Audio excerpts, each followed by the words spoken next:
좋으신 하나님께서는 저와 여러분들이 무엇이 필요하고 무엇을 원하는지 알고 계십니다. 그러나 그 모든 것들을 주님께서 주실 때에는 반드시 기도의 그릇에 담아서 주심을 믿으시길 바랍니다. 그러니 사랑하는 성도님들여, 기도하시길 바랍니다. 기도가 있을 때 기적이 일어납니다.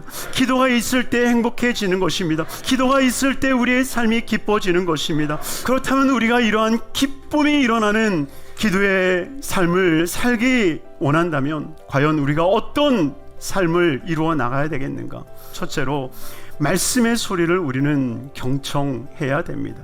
엘리야는 아합에게 말합니다. 큰 비 소리가 있나이다. 그 큰 비 소리가 뭐겠습니까? 바로 야훼 하나님께서 엘리야에게 말씀하셨던 내가 비를 내리리라. 그 음성이 바로 빗소리처럼 들리기 시작한 것입니다. 그러니 세상의 소리를 귀 기울이는 것이 아니라 오직 야훼 하나님의 말씀에 귀를 기울이는 우리 귀한 성도님들의 삶이 되기를 주님의 이름으로 축원합니다. 두 번째로는 믿음으로 바라보아야 되는 것입니다. 그의 사환에게 이르되 올라가 바다 쪽을 바라보라. 정말 기도는 허공을 잡는 것처럼 기도하는 것이 결단코 아닙니다. 하나님께서 우리에게 주실 거룩한 비전, 그 꿈을 향해서 분명한 것을 붙들고 기도할 수 있는 것이 우리의 믿음이어야 됩니다. 그런데 기도할 때에 어떻게 볼 수 있느냐? 세 번째로, 하나님을 주목해야 된다라고 하는 거예요. 엘리야가 갈멜산 꼭대기로 올라가서 땅에 꿇어 엎드려 그의 얼굴을 무릎 사이에 넣고, 여러분 보려면 자기가 봐도 되잖아요. 그런데 엘리야는 그렇지 않았다는 거예요. 너가 봐라, 내가 기도하며.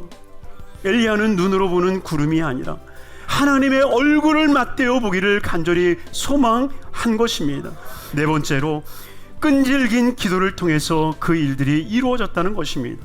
사환은 엘리야의 이야기를 듣고 바라봅니다. 그런데 보이지 않는 거예요.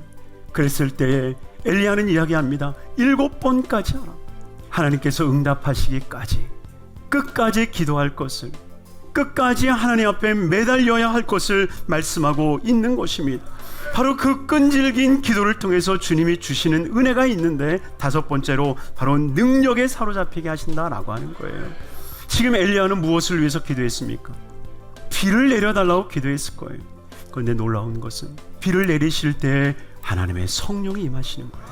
주님은 성령을 받을 수 있는 그릇을 얻기 위해서 7번이나 단련하여 주셔서 주님은 성령을 부어주시는 거예요.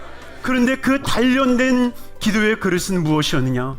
어려운 기도가 아니라 쉬운 기도였다라고 하는 거예요.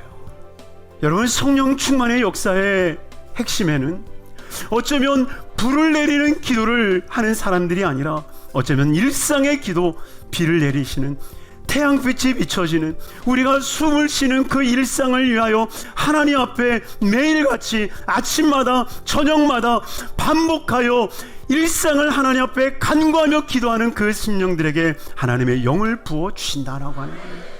그러니 저와 여러분들이 하나님께서 반복하여 기도하게 하시는 것은 우리가 구한 비를 내리실 뿐만이 아니라 우리가 구하지 아니하였던, 우리가 감히 모셔드릴 수 없는 그 성령을 주시기 위한 하나님의 은혜임을 기억하시길 바랍니다.